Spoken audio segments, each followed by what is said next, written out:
Tonight on Headline Humboldt, Congressman Jared Huffman lays bare how the sausage gets made in Washington, D.C., and he describes the delicate balance Democrats face in a divided country.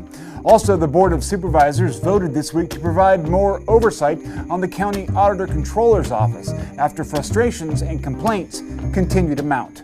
Coming up next.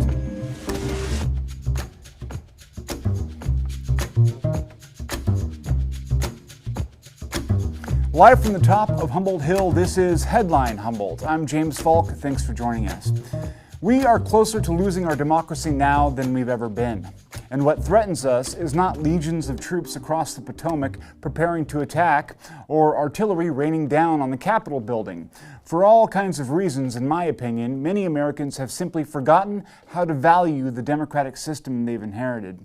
We've all read about empires in history who grow soft in their latter stages, bloated and wealthy, unwilling to adapt to changing circumstances because it's too uncomfortable, and they forget what it's like to struggle for survival.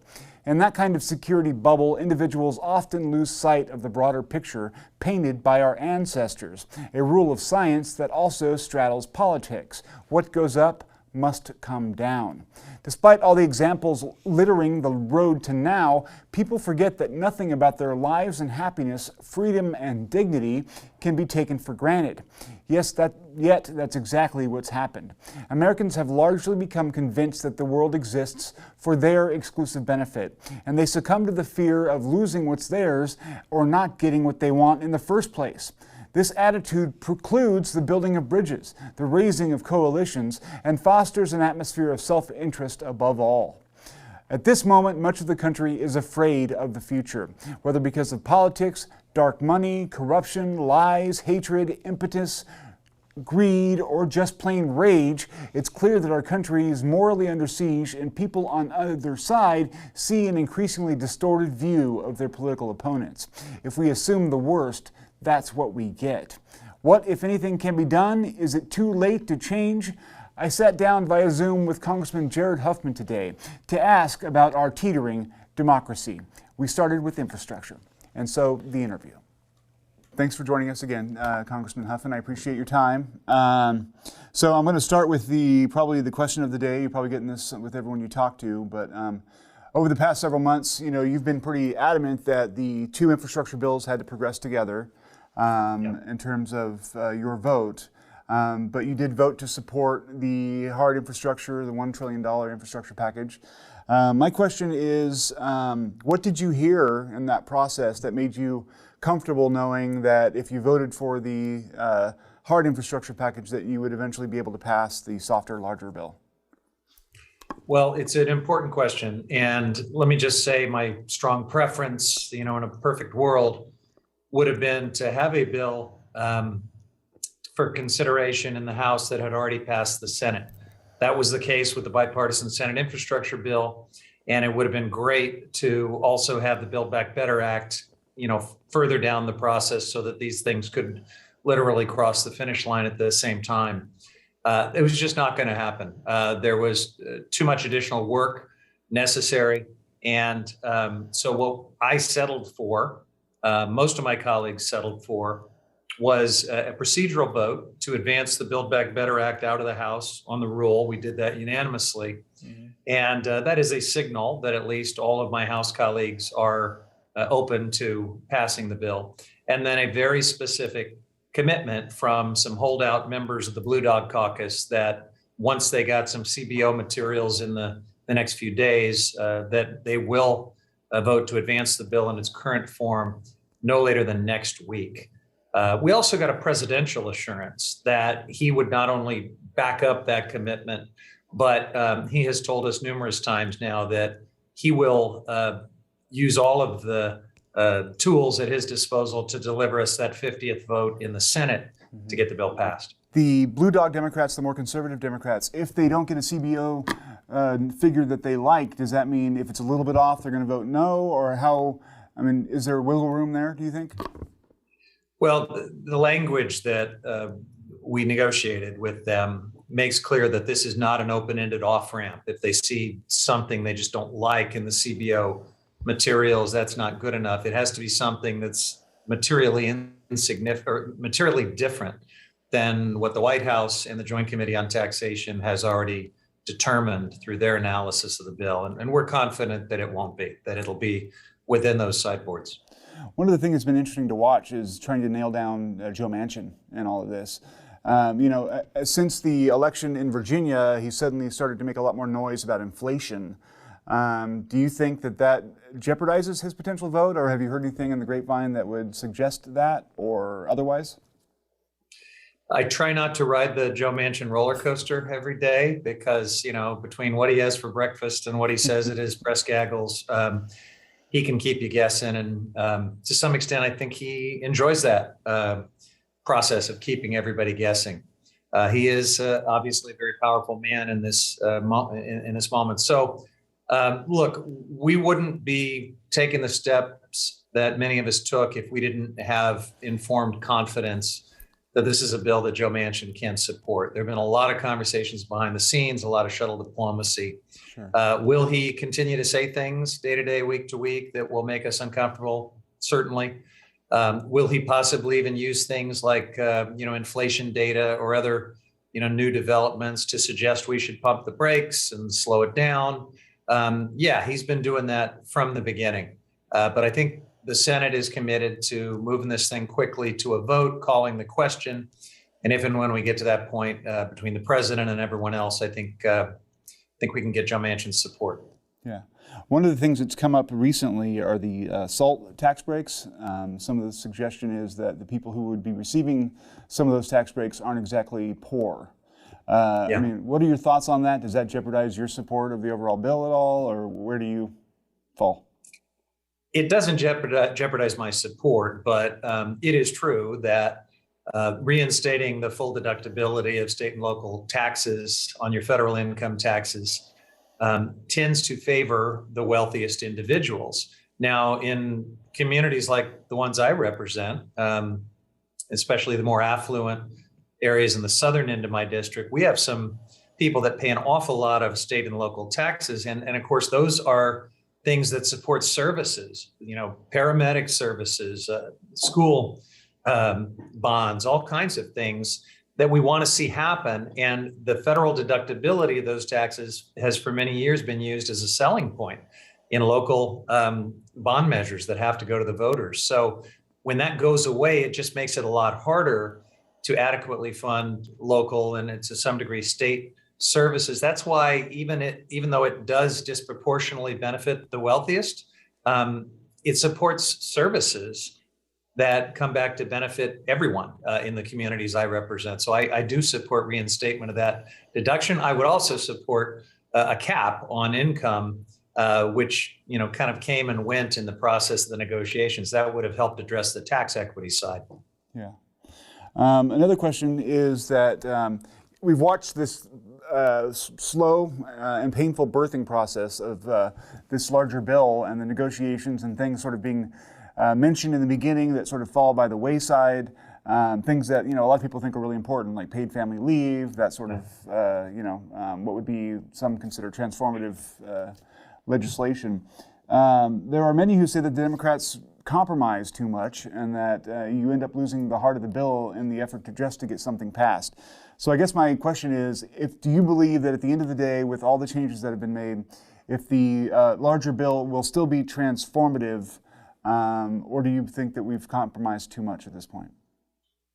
Well, obviously, I would have preferred less compromise because I care about all these things, and some of the things that have come out are painful, and I think would have made a great impact in people's lives. But to ignore the fact that this glass of transformation is half full, I think is the wrong takeaway. What we are doing here, even with those compromises, will have a profound positive impact on people's lives. Family leave is back in. We're going to pass that out of the House of Representatives. And even though Joe Manchin has said he wants to take it out when it gets to the Senate, he's going to have to answer to the rest of the country and to his own constituents on that, because it's broadly popular. It's something that the rest of the developed world has. Yeah. And it's something that he himself has celebrated when we added paid family leave for the military. He put out, very positive statement that said, this is really important. We have to have this. So he's all over the map on some of these things, and has certainly contradicted himself many times over. For that and other reasons, we're still hoping that we can bring him around on paid family leave. But no doubt, he pretty much singularly has taken out large sections of this bill that would have made a big difference in people's lives. Certainly on the climate issues that I care a lot about, he has weakened the bill. And, those who want to sit back and just lambast Democrats for all of this, I think are not understanding the dynamic and are not really fairly characterizing this. Most of this comes from a single U.S. senator, or at most 2 U.S. senators. Democrats have fought for these things. And I'll just say one last thing, James. Never has any Congress tried to do so much with such a narrow majority. Sure. That is part of the problem why this birthing process that you referred to has been a painful birthing process. It's why it's taken so long. It's why it's seemed so chaotic. But we're trying to do something truly big with a razor thin majority. And that's just why you get some of these political dynamics. It's interesting, it's sort of a given these days, and I don't know whether it's true or not, but that the Republicans have a better marketing strategy or campaign, or they're just simpler and it's easy for people to remember. I don't know exactly how that came to be, but I mean, the Democrats are trying to do things that contain a lot of nuance and require a lot of grace in terms of satisfying all the necessary parties. How, in God's name, how do Democrats figure out a way to market that so that people understand that these are in the pursuit of solutions and it's not just some silly game of people talking too much in Washington, which I think is the impression that a lot of people get. And some of it obviously comes from dedicated news agencies who are dedicated to pushing that message. So how do you counter that as well? It's sort of the existential problem as you guys move into the midterms is making sure people know that you've been working hard. Yeah, and we'll continue working hard. Look, there's a continuous effort to sharpen our messaging, to help it penetrate and to be more effective. And so for those who sit back, armchair quarterbacking this thing and claim that, Democrats are just, policy wonks that are completely incompetent in messaging and Republicans are such, brilliant, masterful messengers. It's a lot more complicated than that. We actually do hear from the best in the messaging field. We're constantly sharpening and refining and amplifying our efforts. A huge amount of work goes into this. But that doesn't guarantee that it penetrates, especially through some of the media outlets that you just mentioned who won't even talk about it, no matter how much we say, no matter how well we say it. It's always easier, by the way, on the other side of this, to be the party who opposes the government, who opposes public policy that's trying to help people. That is, you might say, a simpler message. It's also easier, I guess, if you're a party that is, pretty brazenly willing to misrepresent things and call it socialism and resort to, really false and misleading sound bites. I'd like to think that we're a little better than that, but can still be effective in good quality messaging. Last question on the infrastructure, packages. What can the North Coast expect from the harder infrastructure package that's already passed? What can people look forward to in terms of real, progress? Yeah, I've been critical of that bill, but I've also tried to explain that there are some good things in it. And so there will be some benefits to the North Coast. Broadband internet is one of the obvious ones, but it'll be more than that. Grid resilience. We desperately need more resilience on grid, on clean water infrastructure and other investments. So, all of that is perfectly good. The problem with that bill is that it doesn't do much at all on climate, on emission reductions. There's some on resilience. The grid investments will help us once we pass the Build Back Better Act. That's where the climate piece is, and all the tax credits and other investments for bringing clean energy onto the grid. But this, if it's all we do, doesn't change very much from a greenhouse gas and carbon pollution perspective. In fact, it includes some giveaways to the fossil fuel industry, like a huge new loan guarantee for an LNG facility in Alaska, like NEPA waivers for natural gas collecting lines and pipelines and things like that. So to me, there will be some good roads, bridges, conventional infrastructure will have a lot more funding, and you'll begin to see that.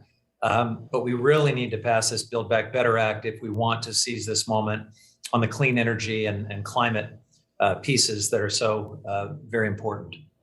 On climate, you were recently, pretty vocal about that. Do you want to explain to the audience what you've been doing and what kind of progress you think we're actually making?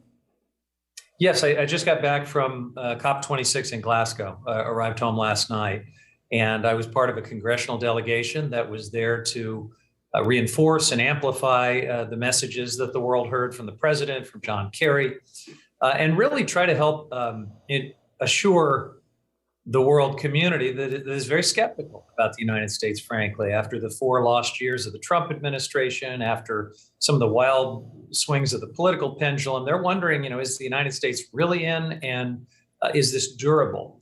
They're also skeptical of the United States because sometimes we're less than honest about these issues. If you think about all the countries in the world, most of them have contributed very little to the greenhouse gases that are warming our planet, just tiny fractional shares of that.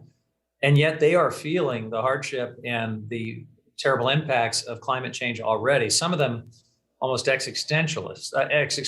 There was a prime minister from an island nation who gave his speech standing waist deep in seawater to make the point that his nation is on track to no longer exist in the decades ahead. Wow. So when they think about the United States, still exporting all this fossil fuel, still, being difficult when it comes to even signing on to tough language about coal and phasing down fossil fuels, still not meeting its commitments to the Green Climate Fund to support developing nations and to support the loss and damage that, this island nation and others are already sustaining. There is a lot of friction and resentment, and we've got a credibility gap. So, part of our job as the U.S. delegation was to speak to that and to try to do it honestly and show that, we're ready to take action. One of the things that's been really capturing a lot of attention lately, especially the last week or so, is that there are certain members of Congress who are willing to step outside the bounds of normal discourse.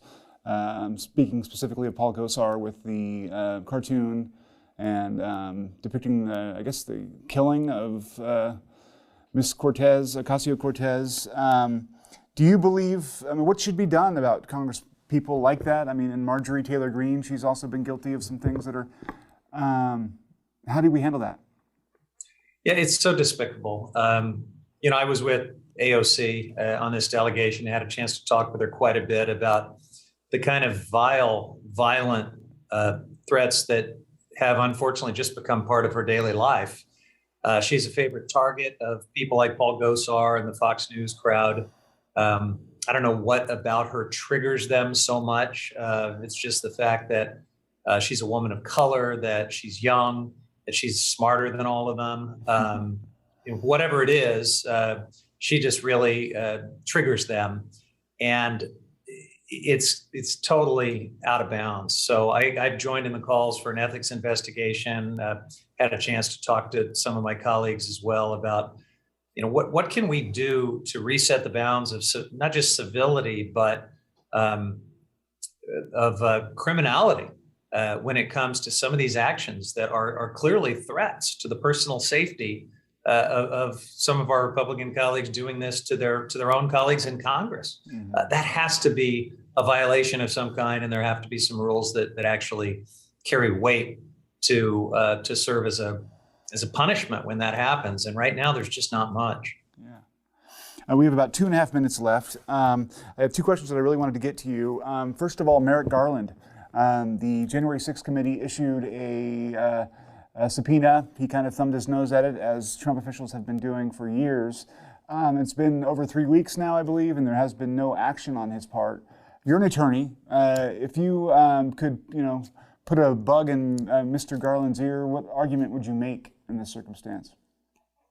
Well, I don't know that I agree that he's thumbed his nose at the subpoenas. I think, it does fall back to him to enforce. I'm sorry, Bannon thumbed his nose at the committee, not the Thank you. general. I'm sorry. Yeah, because I don't think Merrick Garland has at all. No. Right. Steve Bannon, of course, thumbed his nose, and who can be surprised at that? So we've got to throw the book at him and anyone else who just defies Congress's subpoenas, especially on something as important as getting to the bottom of who was involved, what role did they play on this attempt to overthrow the results of our election and overturn our government. That's a big, big deal. And we'll get to the bottom of it, and the full truth will be known. Yeah. Last question. Many look at our political system right now with all the warts and scars and, some of the actual corruption, and they worry that it's completely broken and basically beyond repair because there's no way to get a grip on enough power in Washington to make the necessary changes that could clean it out. I'm interested in hearing your best argument for why there's hope still in our democratic system. Yeah, well, somebody once said that democracy is the worst type of government except for all the others. And I think it continues to be the case. But the argument you just made is certainly what Vladimir Putin and Xi Jinping and other authoritarians around the world want us to believe. Some of them are taking active measures inside this country to foment the kind of divisions and hatred and conflict that lead to that type of thinking, that make us look like we are just so divided and incapable of governing that it's pointless. That is Putin's dream, to have more and more Americans view it that way. And I think it creates an imperative on all of us to show that we can come together at least to that basic extent where we are on the same team, the same American team, where we can address some of the pressing problems facing our country and show that democracy can still work and function. But it is being tested right now like never before. Is there what can we do to make people think that they're on the same team, especially when they're all siloed these days in different information bubbles? Yeah, we can call out, I think, the kind of conflict and vitriol that drives some of that thinking. We can turn away from the media outlets who have literally monetized it. I mean, the business plan at Newsmax and Fox and OEN is absolutely dependent on people being furious with their fellow Americans constantly. And that's a terrible thing that, folks have monetized our internal divisions and conflicts and things like racism and misogyny. But that's what's going on. We just need to understand it. Tune it out when you see it. Urge people to get their information from PBS and other trusted sources. Amen to that. And if we do that, we can turn down the temperature and the noise and get democracy back on track. Awesome. Thank you very much, Congressman Huffman. I appreciate your time and your energy, and thanks for your hard work. Thanks for having me. Have a good day. Parents anxious to get their kids vaccinated against COVID-19 will soon get their chance. Public Health will hold several pediatric and family vaccination clinics in the coming weeks to provide children ages 5 to 11 the recently authorized Pfizer pediatric vaccine. Appointments will be required and can be made at myturn.ca.gov. Pediatric clinics will offer vaccines to children ages 5 to 11 only. Family clinics, on the other hand, will give priority to children ages 5 to 11, but their parents and guardians can also receive a dose. Due to a sharp increase in demand, walk-ins are not allowed, and those seeking boosters will not be served at these clinics. The 7-day average case rate in Humboldt County is currently 14, meaning that for every 100,000 residents, about 14 tested positive. A long festering issue between the Board of Supervisors and the Humboldt County Auditor-Controller's office exploded into view this week at Tuesday's board meeting. A number of fiscal management issues, including late filing and lack of communication, have plagued Auditor-Controller Karen Paz-Dominguez for months, and those complaints have reached the board. At Tuesday's hearing, Paz-Dominguez acknowledged the issues and took some responsibility, but also pointed to a heavy workload and a lack of support from the county. I understand that my communication style might be different than what some people are used to, but I will share with you that when we have these conversations in board meetings, when we deliberate things in the press, when commentary is made by department heads to their employees hear that. 2nd District Supervisor Michelle Bushnell expressed frustration at the impasse and said it's gotten in her way when serving constituents. I appreciate your explanation today, and I want to respond to your last comment on that slide. So I, as an elected official, the same as you, I'm held accountable to my constituents. And part of my job is to field questions, find out information, and to try to, and to work with 4 other supervisors to guide our county. I, in the past, have emailed you questions. And I don't know you, Karen. I've never even met you yet because of this pandemic. And I have emailed you questions and you shot back to me that I was being retaliatory. I'm not retaliatory. I'm trying to do my job as the same as everybody else. So I'm glad that you said you would take your ownership in this because it instantly made me upset. And if you communicate with other people the same way you communicated to me, where I have a responsibility to my constituents, then I can see where that last statement you just made is true. And I have a hard time when I've asked you things and you say, I'm not coming to the board meeting, I don't have time. And I don't understand that. And personally, I hate all of this and the way we are not communicating with each other. So I do really appreciate that you came today so that we can try to clear all this up. And that all the questions can be asked. It's so important. And I just want to say thank you for at least being here so we can have this conversation. And I do have more questions, but I want to give other people time. And Zach and Michael, as you said. Thank you, Supervisor Bushnell, for sharing and for allowing yourself to be vulnerable in this space. When I say I don't have time, I don't mean that as a joke. I'm not being dismissive. I mean, I don't have time. But it is dismissive, Karen. And the thing is that we all are busy. And I understand that you're tasked with a lot of things, but without you having the time to at least respond, that's how we get where we are today. And that's why I have somebody call me last week that didn't get their child support payment, that was bawling on the phone because they could not buy groceries. I can't get an answer for them. And I'm sure that it's not on purpose. I know that's not on purpose. Never would that be on purpose. But what am I supposed to tell them? They also tried to call your office. They tried other pathways before they reached out to me. And I understand that you say you don't have time, but what am I supposed to tell my constituents?